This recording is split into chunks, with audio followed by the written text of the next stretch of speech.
Hey everybody, this is Mark Bozon, and I'm here to give you guys the video review for Mega Man 9. Capcom was out to try and take Mega Man 9 in a totally different direction than most of the downloads we see out there. Things like Bionic Commando Rearmed will be something that's completely remade, but with a game like this, they're actually going back to the 8-bit era and making something that feels more like Mega Man 2 than it does something that's been made even in the last 15 years.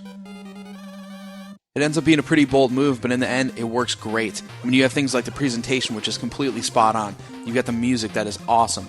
The characters, the level design, everything kind of lines up, and they do it with a lot of these little subtleties that make you feel like you are playing an 8-bit game.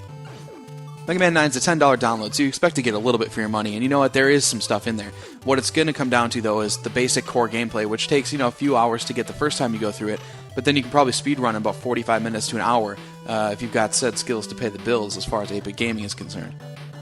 On the presentation side, Capcom made sure to include things that felt like an 8-bit game. So you've got things like sprite popping, you've got faked rotation, low frame animation, and a lot of little tearing issues that you'd find in an old NES game, and they're in here. Some of those things are optional, you can turn them off in the menu. Other ones are just, part of the game. It's designed to look and feel like an 8-bit game. But you know what, if you've been following this game, you know that already. What it really comes down to is how are the master robots, how are the levels, and is this game truly rewarding, and does it rival the best in the series? The level design in 9 is some of the best you're going to see in 8-bit Mega Man history. Galaxy Man is awesome and really innovative, and Magma Man is perfect for doing speedruns. Then, of course, you've also got the Wily stages that are a blast and a mix of all the different things, and some pretty crazy boss battles at the end of the game, which we're not going to talk too much about. Some of the weaponry in the game can be a little bit unbalanced. Things like Jewel Man look exactly like Woodman did, and it seems like we used the Trident and the Concrete Gun on pretty much everything in this game because they did the most damage. But all in all, it is a really good mix, and they did some truly innovative things with the guns themselves. As, of course, you'd expect, every character has his own weakness for guns, but, if you go in with a Mega Buster, you're going to get different challenges completed. So, the hardest to hardcore definitely have their work cut out for them, even though other people can kind of muscle through the game and do it old school style, where they look online, figure out who they can beat with who, and get through it that way. Even when you do know the order, though, this is still a very hard game. You don't have the slide anymore like you used to have in some of the 8-bit games. There's no charge shot either.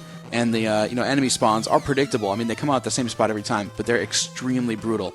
It makes it perfect for speedruns, but again, some people are just going to get their butt kicked, and, welcome back to 8-bit gaming, man. You gotta earn it one tile at a time. For those that start rising their ranks and dealing justice where it's due by the end of this game, there is a lot to see once you're finished. You got downloadable content, which is on the way, and we know a little bit about some of it, and it sounds pretty cool. The Classic Shop also adds some cool support items and also a little bit of fan service. You can take the helmet off of Mega Man and run around and buy piles of E-Tanks if you want to just muscle your way through the game. And then, as we said, the trials and ranking systems are going to make this one awesome for speedruns. And 50-plus challenges, which border between being really easy, just automatic unlocks, and some that are completely insane. Bottom line is that Capcom gave us exactly what we wanted with Mega Man 9. I mean, it feels like Mega Man 2, maybe a little bit like Mega Man 3. It's not as innovative as something like Lost Winds or Braid or something on the other downloadable services, but it's a kick-ass throwback title, and it rivals some of the best 8-bit Mega Mans out there.